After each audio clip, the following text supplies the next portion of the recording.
Greetings, and welcome to this episode of Living the Wiccan Life. Today's show is a follow-up on the last program where we discussed the nature of sacred art.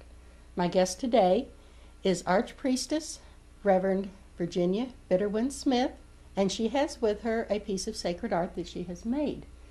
Bitterwind, could you tell us something about it? Both its overall purpose and then go into specific details. All right. This particular staff was made from wood that was consecrated and blessed by Myrna Barney, a shaman of the Lakota people. Right. And she had, at that time, introduced me to her pile of wood and told me how she had consecrated and blessed it.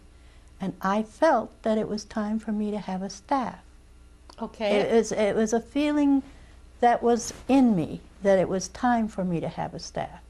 And I asked her to help me pick out a piece of wood and for her to specifically bless it.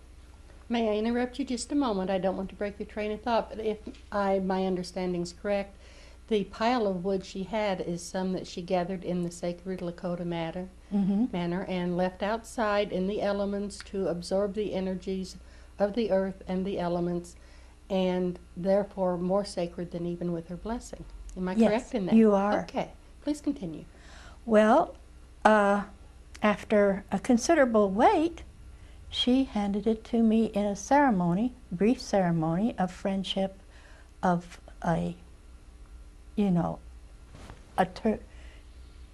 it was a made-up ceremony in which we acknowledged that we followed different paths but had the same basic vision. And given and received in a distinctive, sacred way according to her tradition. Yes. And she gave it to me bare and said Great Spirit had told her that I was supposed to do it myself, at which point I had not been into my creative mode for a very long time. I had stopped painting. It'd been 15, 20 years since I last painted a picture. But I started carving symbols on the wood. And what do these symbols mean? Could you turn them to the camera and point them out individually to us Well, as you tell them? Which is right over there. It's basically an owl here. There is the first one that I did was a spider. Okay. The spider is, in my opinion... I lift it up just a little so we can see it better. That is, you carved that yourself on there. Oh, yes. Okay. Everything carved on here is done by myself. The spider was the grandmother spider. I thought of Myrna Barney as grandmother spider at that time. Right. And it flows in the interaction of everything. So that was the first symbol I carved. Second one was the owl. And then generally just wolf, and where's snake. The wolf? Turn them individually to the camera, dear. please, so our viewers can really appreciate the artistry you put into this. Well, I can't really... Here, hand it to me just a moment, please. Oh, and this is heavy. That's why she's having so much trouble. Can... there's a snake down in here. There's lizards. There's all kinds of an eagle at the top. It's just a general carving of nature into the wood and carving the energies of each individual animal and spider into the wood. I would think also. Yes. In a shamanic manner. Yes, and it is. Piece by piece, it acquired its own beauty. Beauty is to catch the eye of the beholder is the first.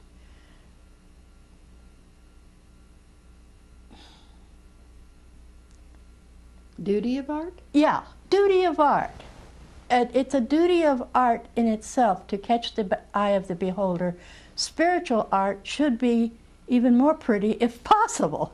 And this is my effort to make a thing of beauty that will catch the eye, that will encounter the mind as well, because of the meanings that go into it. This is a spiritual transformation. The butterfly, the frogs on it, transformation is the key. When you are holding a staff, you are transforming yourself as well as the staff. That is the purpose of making sacred art, is to reach out toward the higher spark, the creative spark, the spark that makes you yearn toward beauty. And am I correct when I say that by doing that you're bringing that spark of the sacred into the world, into your art? Yes, exactly. It is to try to bring down from spirit into the world something of beauty that will reflect the spirit into the world. The staff is very symbolic in that it's a stick. The first tool of man that he picked up was a stick to knock down a piece of fruit or anything. The staff is man plus tool. Man does not stand alone, and he never has, even though he thinks he has. He doesn't really give the value to tool that tool, capital T-O-O-L, deserves. A computer is a tool for the mind. Yes. An axe is a tool to make a building. You can't interchange those tools. Not very effectively. A spiritual tool is also not really interchangeable. It's meant to be exactly what it is, a spiritual tool. If you make a tool with the idea of spirit in mind, it will reflect it. Oh, yes. There is a possibility that it goes into a museum and becomes great art, too. But the particular design that I am working with in this is a spiritual tool for me to reach toward Great Spirit. It has all the elements that you would expect.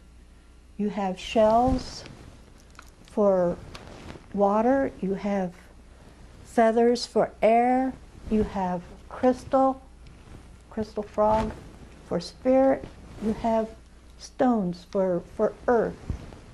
The dragon at the top is for fire and imagination. The purpose of this is to lead me toward Great Spirit, and it served its purpose. I really did have an epiphany in which I was touched by Great Spirit at Thanksgiving, and at which point I abandoned it without a thank you. It was sad. I mean, I walked away from it. It had served its purpose, you know. And then later I found out that it had another greater purpose, that Myrna Barney, who had given it to me bare, had a purpose for it too, that it celebrated her life as well as my life, that it could be used again. At that particular point, the crystal that was on this was a broken hummingbird. I'm not superstitious, but broken and bad communication with spirit kind of go together, don't they? Yes, they do. So, in a ritual, I had Myrna Barney kiss a frog of transformation and added that to this particular staff. After I had finished with it, it became her staff again. And now it comes back to you. A staff is traditionally, and in my personal meaning also, a representation, a very personal representation of the person who makes it and carries it. Would you say that that has been not only a representation of your energies and your spirituality, but a record keeper of your journey for yourself and for Myrna, Yes, as it has made those travels? yes, very definitely. It has made some interesting changes in my life and in hers, I'm sure. There is things that have broken, things that have changed. It's a possibility that it will still continue to change.